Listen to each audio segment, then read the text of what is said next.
नमस्कार। जय जय राम, जय सिया राम, जय हो बागेश्वर धाम सरकार, जय हो हनुमान जी महाराज। मेरे प्यारे सभी दर्शकों, आज की इस वीडियो में एक माँ की कहानी लेकर आया हूँ। एक माँ की दुख भरी कहानी कि जब उसके अपने ही इकलौते बेटे ने उस माँ के साथ में ऐसा क्या घिनौना काम किया जिसको सुन करके वाकई आपके रोंगटे खड़े हो जाएंगे, आपकी आंखों से आंसू नहीं रुकेंगे, आपके आंखों से आंसू की धारा बहना शुरू हो जाएगी। इस कहानी को जिसने भी सुना है ना, वास्तव में उन्होंने अपने आंसू को रोक नहीं पाए। इतना दिल को छू जाने वाली कहानी है, भाव विभोर कहानी है कि एक बेटा क्या अपनी माँ के साथ ऐसी हरकतें कर सकता है। जी हाँ, इस सच्ची घटना है, लेकिन बहुत ही पुराने समय की बात है और यूपी की इस सच्ची घटना है कि एक माँ जिसका मात्र इकलौता एक ही बेटा था, उसका पति तो इस दुनिया से चला गया था। इस वजह से वह अपने बेटे की परवरिश खुद करती थी। उसके पास इतने सारे धन दौलत जायदाद तो नहीं थे कि वो अपने बेटा को बहुत अच्छे से पढ़ा सके, लिखा सके, घर दरवाजा सब कुछ बनवा सके। उसके पास ऐसी हैसियत तो नहीं थी। छोटा सा घर था, उसी घर में वो अपने बेटे का पालन पोषण करती थी। वह जब बेटा थोड़ा सा बड़ा हुआ तो माँ ने सोचा, चलो मैं अनपढ़ हूँ, गंवार हूँ, मेरे को नहीं आता कुछ, लेकिन अपने बेटे को तो जरूर कुछ ना कुछ किसी तरीके से वह पढ़ाएंगे। और वो अपने बेटे का नामांकन जो है एक स्कूल में करवाती है। वहाँ पर बेटे की जो बुद्धि थी बहुत ही तेज थी, अच्छी खासी थी, और वह बेटा पढ़ने में अव्वल दर्जा का निकला। उस माँ के पास इतनी हैसियत नहीं थी, इतनी औकात नहीं थी कि वह बेटे को अच्छे से पढ़ा सके, लेकिन उस बेटे ने कहा, माँ मेरे को पढ़ना है, मेरे को पढ़ाई करना है। जब वह बेटा ने अपने माँ से ऐसे कहा तो मन ही मन सोचने लगे कि एक मैं कितनी अभागिन हूँ जो मेरे पास पैसे नहीं है, मेरे पास इतने पैसे नहीं कि मैं अपने बेटे की पढ़ाई करा सकूँ।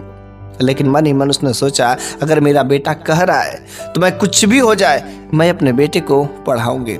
वह उस समय जो गांधी जी का चरखा होता है ना, वह चरखा से सूत काटा करती थी और वह बेचारी रात रात भर जग के सूत काटना शुरू कर दिया।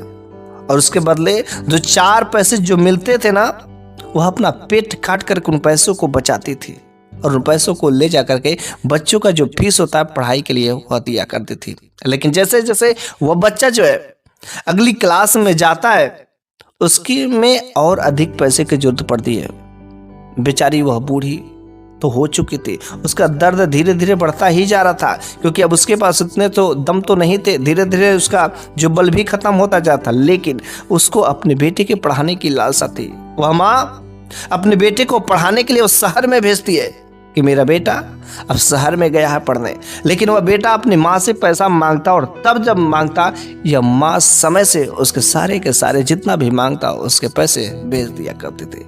लेकिन वह पैसे कहाँ से आते थे? रात भर जग करके वह चरखे चलाते थे। दिन के समय में वह मजदूरी करती थी, दूसरे के घर पर बर्तन झाड़ू पोछा का काम, किसी का गोबर काटना, किसी का कुछ करना, मतलब सुबह से लेकर के शाम तक बेचारी वह काम ही करती रहती थी। रातों को सही से सो नहीं पाती थी। वह बस इसी उम्मीद में थी कि मेरा बेटा पढ़ाई करा और एक दिन मेरा बेटा कलेक्टर बनेगा, बड़ा ऑफिसर बनेगा। और वास्तव में भगवान ने उसकी आराधनाएं सुन ली। उस माँ का मेहनत सफल हो गया और उसका बेटा एक बहुत बड़ा अफसर बन जाता है। अब तो माँ की खुशी का ठिकाना नहीं रहता है। उस माँ ने पूरे गांव में घोषणा कर दिया कि मेरा बेटा अफसर बन गया, मेरा बेटा अफसर बन गया। खुशी की मिठाइयां भी बांटी। जब बेटा उसका घर पर आता है तो काफी गाँव वाले भी बड़े प्रसन्न होते हैं। उसकी माँ तो खुशी का फूला न समाया जाए। वह माँ सोचती कि काश एक बार अपने बेटे से गले तो मिल जाए। जैसे ही वह माँ उस फटिहाल स्थिति में अपने बेटे से गले मिलने के लिए जाती, वह बेटा कहता नहीं माँ रहने दो, एक गले मिलना कोई जरूरत नहीं है। बेचारी वह माँ के ऊपर क्या बीतता है कि जब मेरा अपना बेटा गले लगने से मना कर देता है। लेकिन कुछ भी हो, अपना बेटा है ना, वह माँ सोचती कि शायद मेरा बेटा अच्छे कपड़े पहना है ना, इस वजह से मना कर दिया है।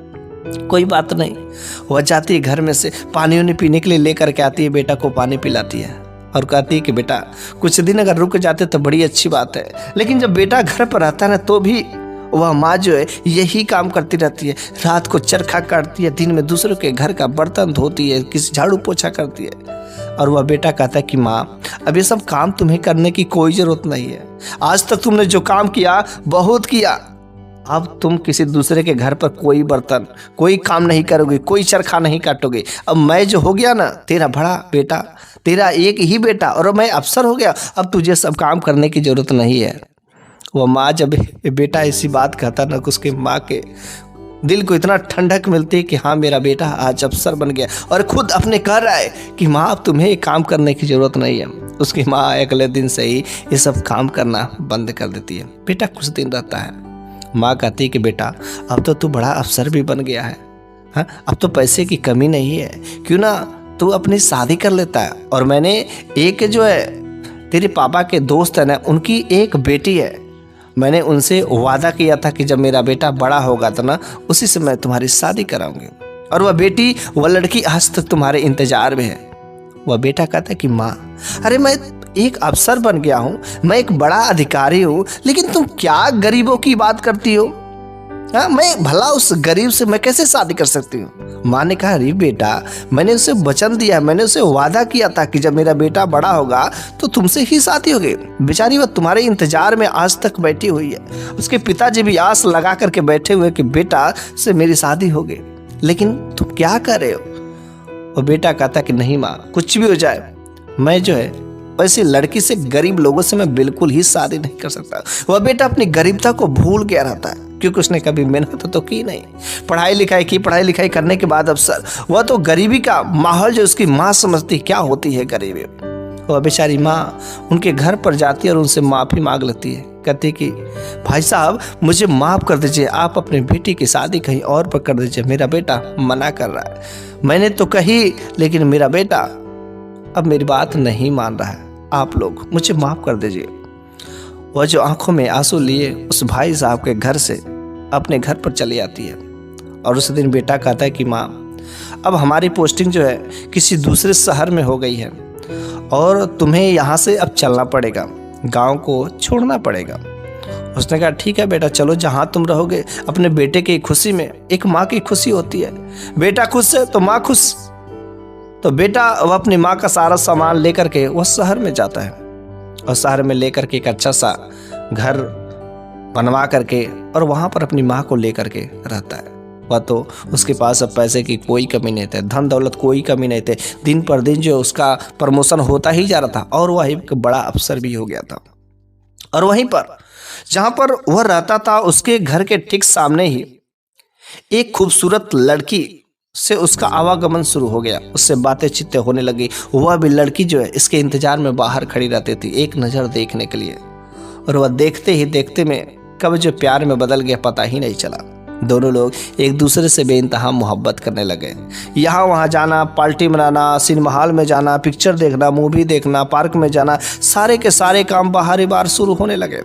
लेकिन एक दिन बेटा कहता कि माँ देखो ना, जो सामने वाली आंटी रहती है ना, उनकी आंटी की एक बेटी है, वह बेटी बहुत ही सुंदर है, खूबसूरत है, क्यों ना एक बार तुम जाकर के उनसे मेरी शादी के लिए बात कर लेती।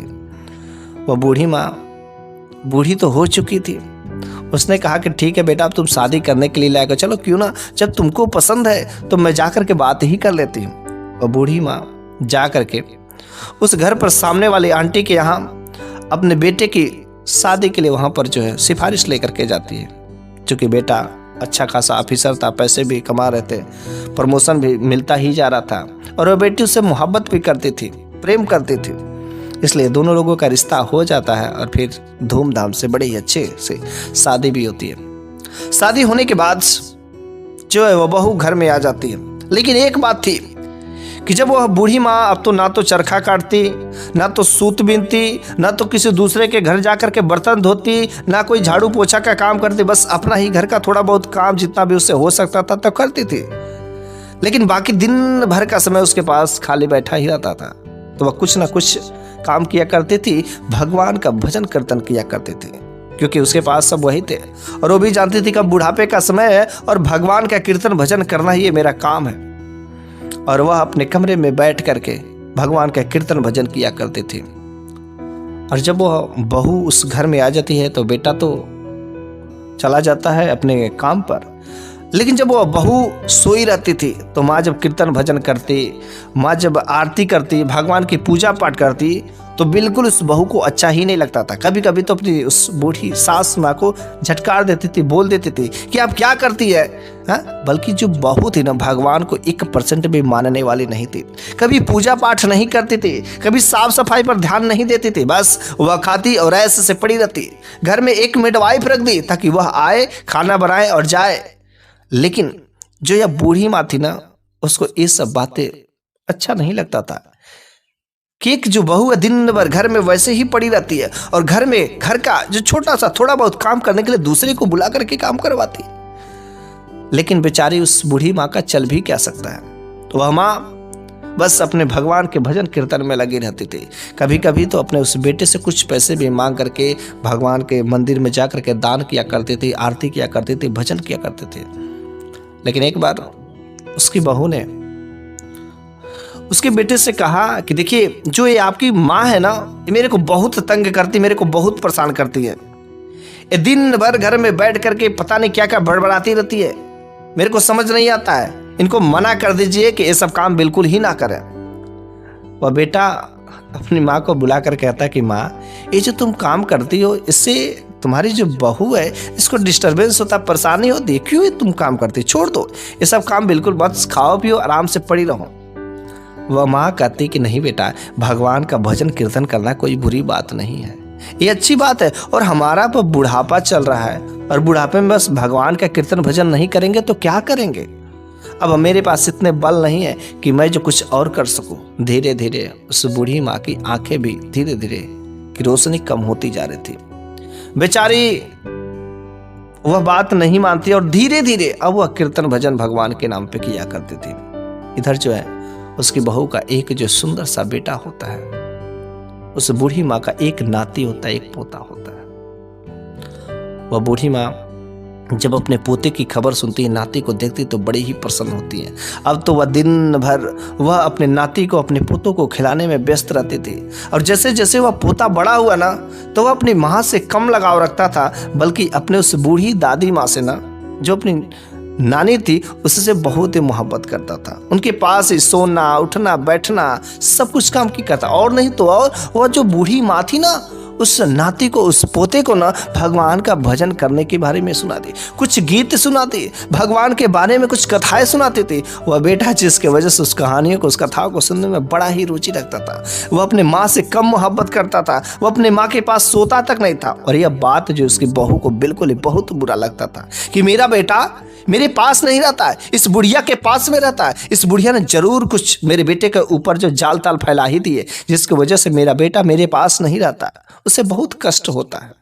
वह बार बार अपने बेटे को झिझकाड़ करके उसके पास से खींच लाती है। और एक दिन तो अपने उस पति से ही कही देती है कि देखिए, जो आपकी माँ है ना, मेरे बेटे पर कुछ जादू टोना टोटका कर दिया है, जिसकी वजह से जो मेरा बेटा है ना, बार बार उन्हीं के पास जाता है। आप क्यों ना अपनी ये माँ है ना कहीं पर दूर छोड़ आते, मेरी आंखों से ओझल हो जाती तो बड़ी अच्छी बात होती। उस बेटे ने अपने माँ को समझाया कि माँ देखो, ऐसी काम मत करो, बेटा को ज़्यादा प्यार मोहब्बत मत करो, इसके पास नहीं आता, तुम्हारे पास ही पड़ा रहता है, ये क्या तुम करती हो। बेचारी वह बूढ़ी माँ सोच सोच करके, यह मेरा बेटा मेरे से ऐसी बातें कर रहा है कि भूल गया, इस सारे के सारे उन दिनों को भूल गया कि मैंने इसके लिए क्या क्या किया है। दूसरों के घर के जूठे बर्तन को धोया है, चरखा चलाया, रात रात भर जग करके मेहनत किया। और आज इसका जब बेटा मेरे पास आ रहा है, इसका मेरा जो नाती है, मेरा ही तो वंश है, मेरे पास खेलने के लिए आ रहा है, जो मना कर रहा है, ये ऐसा कैसे हो सकता है। समझाता है, कुछ दिन ठीक ठाक चलता है, लेकिन जो नाती रहता है बस बार बार तो उसके पास आता है, उसी के पास जाने के लिए बार बार जिद करता। और उसके आक्रोश में कभी कभी तो बहू अपने बेटे को खूब मारती थी। और एक दिन जिद में ही आकर के बोलती कि अपने माँ को जल्द से यहाँ पर जैसे भी हो, यहाँ से घर से निकाले, मेरे को नहीं जानना है कि या तो आपकी माँ रहेगी या तो मैं रहूँगी। उसके बेटे ने कहा, घबराओ नहीं, कुछ दिनों के लिए मैं अपने माँ के लिए इसी शहर में एक रिश्तेदार मेरे रहते हैं, उनके यहाँ पर मैं छोड़ देता हूँ। उसने कहा चल ठीक है। और उस बेटे ने अपनी माँ को अपने पत्नी के कहने पर एक रिश्तेदार के यहाँ पर ले जाकर के छोड़ देते हैं। रिश्तेदार के यहाँ वह बूढ़ी माँ 1 महीने, 2 महीने, 3 महीने, 6 महीने बीत जाते हैं, लेकिन इस बेटा और बहू ने एक बार भी खबर लेने की नहीं सोचते हैं। उस बूढ़ी माँ को अपने नाती की बहुत ही याद आ रही थी। अपने उस बेटे को देखने के लिए मन में जी उछल रहा था। अरे चाहे बेटा कितना भी बड़ा हो गया, बड़ा ऑफिसर हो जाए, चाहे कुछ भी हो जाए, लेकिन वह बेटा जो उस माँ के लिए तो बच्चा ही रहता है ना। उस माँ का जी मिचल रहा था कि कितने दिन हो गए, 6 महीने बीत गए अपने बेटे को देखे हुए, अपने उस नाती को देखे हुए, लेकिन उस बेटे को एक बार भी याद नहीं आ रही थी। उस बहू को एक बार भी याद नहीं आ रही थी कि मेरी सास माँ, मेरा जो माँ है ना, किस हालत में होगी, कैसी स्थिति होगी, एक बार भी इन लोगों ने खोज खबर नहीं की। बेचारे वह रिश्तेदार भी सोच रहे थे कि कैसा बेटा एक बार भी ना तो फोन करता है, ना तो यहाँ पर हालचाल पूछने आता है कि आखिर तुम्हारी माँ की हालत कैसी है। उससे माँ ने कहा, देखिए जी, मेरा बेटा हो सके काफ़ी व्यस्त रहता हो, जिसकी वजह से यहाँ पर कभी हालचाल नहीं लेने आया। और क्यों ना हम जो खुद अपने उस बेटे के घर पर चलते हैं। मेरे बेटे को देखे हुए ज़्यादा दिन हो गए। मेरा जो नाती है मुझे बहुत याद करता होगा, बहुत रोता होगा। और वह माँ 6 महीने बीतने के बाद अपने खुद जो है उस घर पर चले जाती है। और जब वह घर पर आती है तो देखती है दरवाज़ा बंद है। दरवाज़ा को खटखटाती है। दरवाज़ा खटखटाने के बाद दरवाज़ा खुलता है तो बहू दरवाजे पर थी।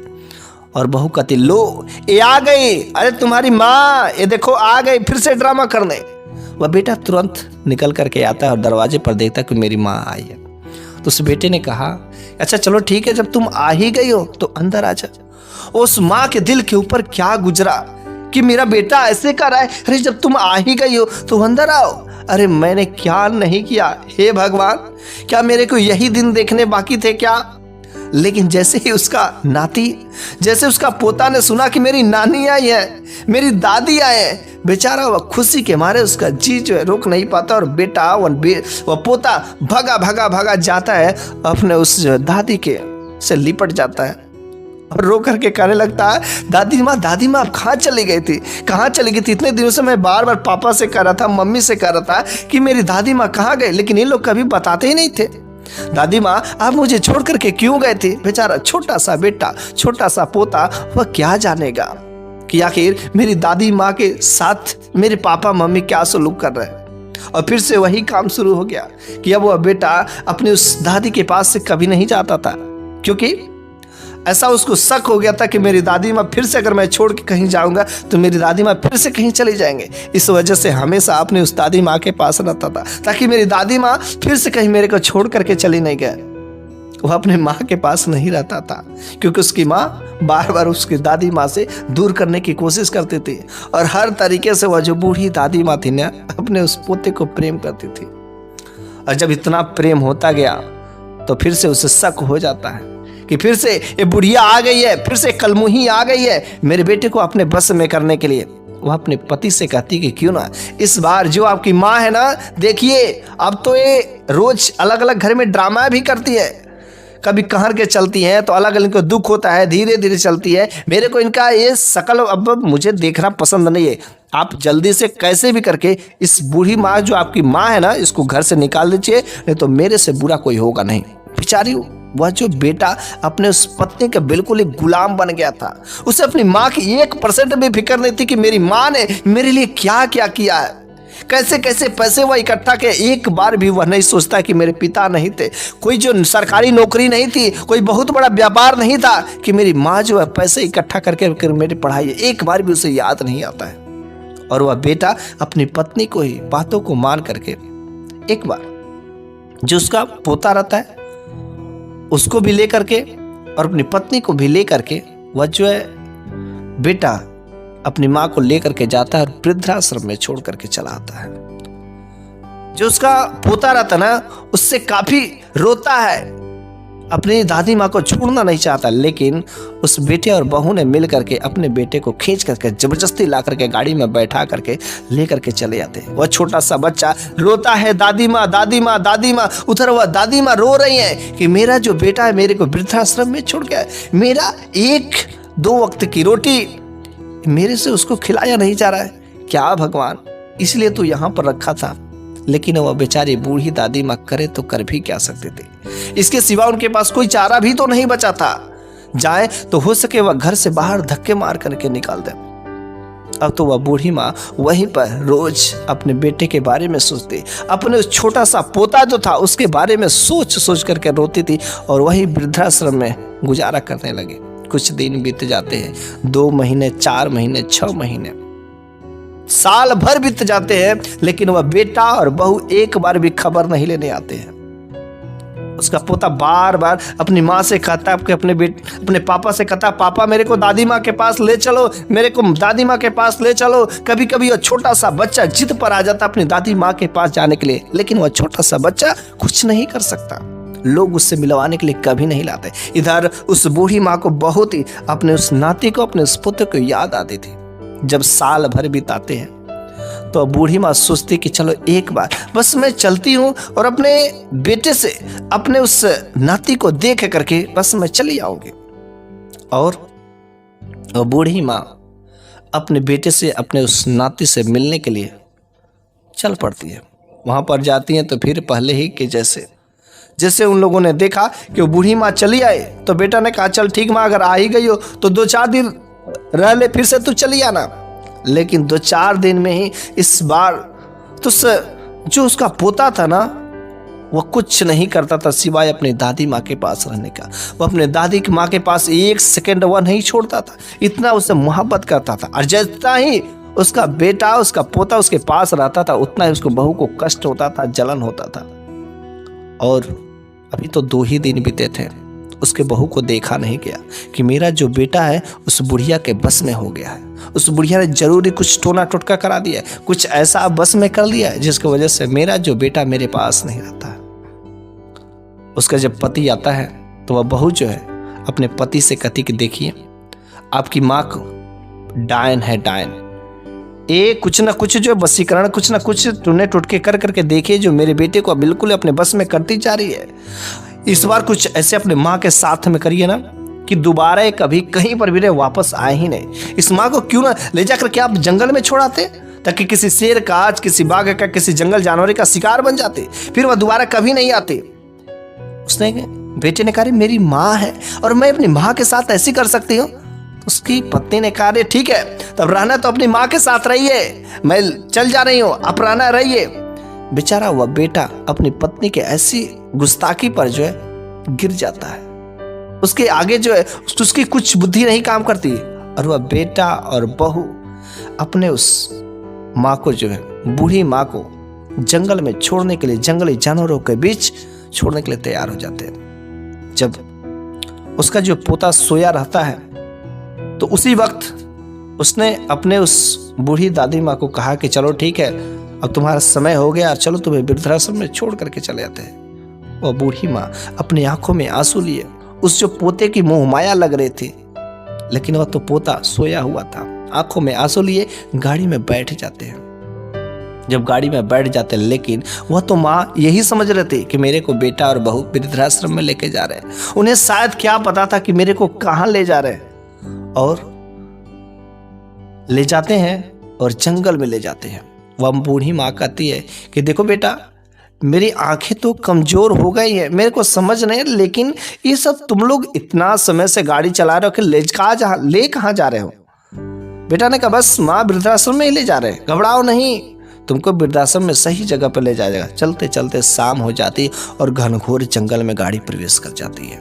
और वहां पर वह बेटा अपनी माँ को उस गाड़ी से उतारता है और कहता है कि माँ, ये तुम्हारा वृद्धाश्रम आ गया और तुम यहीं पर बैठो, अभी जो आएंगे लोग और अंदर तुम्हें ले जाएंगे। और वो बेटा उस जंगल में उस जगह पर जो उतार करके गाड़ी घुमाता है और बेटा और बहू चले जाते हैं। उधर उस जंगल में उस अपनी बूढ़ी माँ को, क्या यार, उस बेटे का क्या जो दिल है, अपनी उस बूढ़ी माँ को, बेचारे की आंखों की रोशनी भी धीरे धीरे कम अब तो हो गई है, अब तो दिखता भी नहीं। और उस घनघोर जंगल में रात्रि हो गई है और रात्रि के समय में उसको वह छोड़ करके चले गया। कैसा बेटा का दिल था। वह माँ जब रात्रि हो जाता था, ऑटोमेटिक उस जंगल से कुछ भयानक आवाज भी आने शुरू हो जाते हैं। वह माँ समझ जाती है कि मैं वृद्धाश्रम में नहीं हूँ, मुझे को लगता है कि मैं किसी ऐसे जंगल में हूँ। और वास्तव में वह जंगल में ही थी। उस माँ को कुछ भी नहीं समझ आ रहा था कि मैं अब करूँ तो करूँ क्या, मेरे को तो दिखाई भी नहीं देता, जाऊँ तो जाऊँ कहाँ, किस दिशा में जाऊँ, कुछ समझ नहीं आता। रात्रि हो गई है। इधर बेटा और बहू बहुत ही खुश होते, चलो ठीक है अब तो झंझट ही खत्म हो गया। थोड़ा सा बेटा को कष्ट तो जरूर था कि मेरी माँ है और मैंने अपनी माँ को जंगल में छोड़ करके आया, उस माँ को ऊपर क्या बीत रही है। इधर बेटा को थोड़ा सा कष्ट था, लेकिन अपने पत्नी के इशारों पर नाचने वाला था ना। इसके इधर जो इसकी पत्नी बहुत ही प्रसन्न थी, चल आज उस बुढ़िया का खेला ही खत्म हो जाएगा, आज उसे कोई ना कोई जंगली जानवर शिकार ही कर लेंगे। आधी रात हो जाती है, लेकिन वह बूढ़ी दादी माँ वहीं पर बैठी रहती है। उसमें ढेर सारे जंगली जानवर थे, लेकिन शांत बैठी हुई थी, उसकी वजह से कोई नहीं।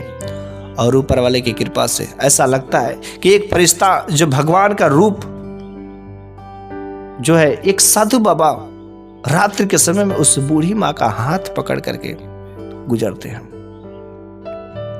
लेकिन गुजर रहे थे और ले जाकर के कुछ दूरी पर अपने घर पर एक झोपड़ी में रखे हुए थे उस बूढ़ी माँ को। और अगले दिन वह बेटा और बहू खुशी के जश्न में वह लोग कहीं जा रहे थे। तब तक अचानक सुबह का समय था, कोहरा पड़ा हुआ था और एक ट्रक ने उसकी गाड़ी को दे टक्कर मारा। इतना जोर से टक्कर मारा कि वो गाड़ी कई बार जो है घूम गई, गाड़ी का चकनाचूर हो गया। उसकी पत्नी जो थी ना, तुरंत वहीं पर उसकी तत्काल मृत्यु हो जाती, मर जाती है। इधर इसके पैरों में काफी चोट लग जाते हैं। हॉस्पिटल में जब एडमिट होता है तो पता चलता है कि उसका पैर काटने पड़ जाते हैं। इधर उस साधु बाबा के आश्रम में वो जो बूढ़ी माँ रहती थी, उस साधु बाबा ने कहा, अरे माँ आपका उम्र काफी जो है ज्यादा है और आपको दिखाई भी नहीं देता, आखिर आपका इस दुनिया में कोई परिवार है कि नहीं है। उस माँ ने कहा, नहीं मेरा तो इस दुनिया में कोई परिवार नहीं। वह बेचारी उनसे झूठ बोलती है। लेकिन कुछ दिन जब बीत जाते हैं तो बार बार साधु बाबा उनसे पूछते, माँ अगर सच में, अगर वास्तव में अगर कोई है जो आपका दिल दुखाया है तो बताइए, मैं उनसे जाकर के बात करूंगा, समझाऊंगा, वह अवश्य आपको स्वीकार करेगा। और वह बूढ़ी माँ वो अपने बेटे और बहू के बारे में बताती है। वह साधु बाबा उस बूढ़ी माँ को लेकर के जाते हैं। तो जब वहां पर जाते तो पता चलता है कि उसका बेटा का कार एक्सीडेंट हुआ था, जिसकी वजह से उसकी पत्नी तो इस दुनिया से चल पड़ी और उसका बेटा का पैर कट गया है। जब वह बेटा लंगड़ाते हुए अपनी उस बूढ़ी माँ को देखता है ना, तो उसके आंखों से आंसू छलक पड़ते हैं और वह बेटा तुरंत अपनी माँ के चरणों में गिर जाता है, कहता है कि माँ तुम मुझे माफ कर दो, मैंने तेरे साथ बहुत गलत किया। देख आज तेरे को मैंने कष्ट दिया, तेरे को मारने चला, तेरे को उस जंगल में छोड़ दिया ताकि जंगली जानवरों का शिकार हो जाए। लेकिन माँ देख आज मेरे को सजा मिल गई है, मेरा पैर कट गया है और जो मेरी पत्नी थी जो हमेशा तुम्हारा दुश्मन तुम्हारे पीछे पड़ी रहती, उसका तो मृत्यु हो गई, मर गई। लेकिन माँ आज से तू मेरे पास रहेगी, अब मैं तेरे को कोई कष्ट नहीं दूंगा, किसी प्रकार का कोई दुख नहीं दूंगा। माँ बस तू मेरे पास रह। मैं तो सोच रहा था कि मेरी माँ इस दुनिया से चली गई। और वह साधु बाबा को कोटि कोटि धन्यवाद करता है कि हे बाबा आपने मेरी माँ को बचा लीजिए, बचा लीजिए, बहुत आपने मेरे ऊपर एहसान किया, मेरी माँ को बचा करके आपने मेरे ऊपर बहुत धन्यवाद किया। साधु बाबा इसके बदले में आप जो भी लेना चाहें, मेरे पास सब कुछ है, धन दौलत सब कुछ है, आप जो ले लीजिए। साधु बाबा ने कहा मेरे को कुछ नहीं चाहिए, बस मेरी मनोकामना यही है कि जो तुम्हारी बूढ़ी माँ है ना, अब से तुम अपनी इस माँ को ख्याल रखना, किसी प्रकार का कोई कष्ट मत करना, कोई कष्ट मत देना। ये जो तुम्हारी बूढ़ी माँ है, यार याद करो इन्हें तुमको कैसे किस तरीके से पैसा कलेक्ट करके कैसे इकट्ठा करके तुमको पढ़ाया, क्या वो दिन तुम भूल गए। सारा का सारा दिन वह बेटा अब सोच सोच करके रोने लगता है और माँ से बार बार माफ़ी ही मांगता है कि माँ मुझसे बहुत बड़ी गलती हो गई, रोता है और वह माँ बेटे गले लग जाते हैं। और इस तरीके से वह साधु बाबा वहाँ से कुछ ही दूर जाते हैं कि वहाँ से गायब हो जाते हैं। वह बेटा कहते करिए माँ उस साधु बाबा गए तो गए क्या, वहाँ तक ही गए फिर से वो गायब हो गए। उस माँ ने कहा वह कोई साधु बाबा नहीं थे, वह कोई इंसान नहीं थे, बल्कि खुद भगवान के भेजा गए एक दूत थे जो मेरी रक्षा करने के लिए आए थे। उस जंगल में, घनघोर जंगल में भला मेरा कौन सहारा कर सकता है? तो भगवान के ही दूत थे जो आज मेरी रक्षा करने के लिए आए थे। इसलिए मैं हमेशा कहती हूँ कि भगवान पर भरोसा करो, भगवान का कीर्तन भजन करो। लेकिन तुम सब हो कि मानते ही नहीं हो। उस दिन से और बेटा और माँ उस घर में रहने लगते हैं, साथ में एक पोता को लेकर के, और उस घर में एक सुंदर सा एक भगवान की मंदिर भी बनाई जाती। अब तो वह बेटा भी भगवान की पूजा पाठ भक्ति भाव करता है, और माँ और बेटा और पोता सब मिलकर के खूब धूमधाम से भगवान की भक्ति भाव करते हैं। और इस तरीके से वह घर जो बहुत ही सुखमय हो जाता है और फिर से वह परिवार बस जाता है। तो बस इस तरीके से यह बेटा और बहू और एक बूढ़ी दुखभरी अंधी माँ की जो कहानी है समाप्त हो जाती है। मेरे प्यारे सभी दर्शकों, इस कहानी के माध्यम से आपको जरूर कुछ ना कुछ जीवन में सीखने को मिला होगा। ऐसी घटनाएं हो सके आपके घर के अगल बगल, कहीं पास पड़ोस या किसी मोहल्ले में जरूर ही होता होगा, देखा भी होंगे। लेकिन मैं ऐसी कहानियों के माध्यम से मैं आप लोगों को जागरूक करना चाहता हूँ कि कभी भी अपनी माँ को कष्ट मत दो, क्योंकि अगर तुम अपनी माँ को कभी भी कोई भी कष्ट देगा, उसका फल तुम्हें आज और अभी इसी क्षण होगा। क्योंकि भगवान के घर में देर होता है लेकिन अंधेर नहीं है, उसका न्याय तुम्हें मिलेगा। अपनी माँ को कभी भी कष्ट देने की कोशिश मत करना, अपनी माँ के आंखों में कभी आंसू मत देना, अपने पत्नी के कहने पर ऐसी माँ को जो जंगल में वृद्धाश्रम में मत छोड़ने जाना। यार, माँ अपना पेट काट करके अपने गीले में सो करके तेरे को सूखे में सोई है। क्या तू उस दिन को भूल गए? अरे तेरे को नहीं याद है ना, लेकिन जब तेरा बेटा हुआ तो उसके बारे में पता है ना। बस ऐसे ही वह भी माँ थी जो अपने बेटे के लिए ऐसे ऐसे किया करते। क्या तुम उस माँ को ऐसे फेंक दोगे, ऐसे छोड़ दोगे? नहीं, माँ की जो दुआ लगती और माँ की बद्दुआ भी उस बेटे पर लगती। इसलिए कभी भी अपनी माँ को दुख दर्द दुखी के आंसू मत रुलाना।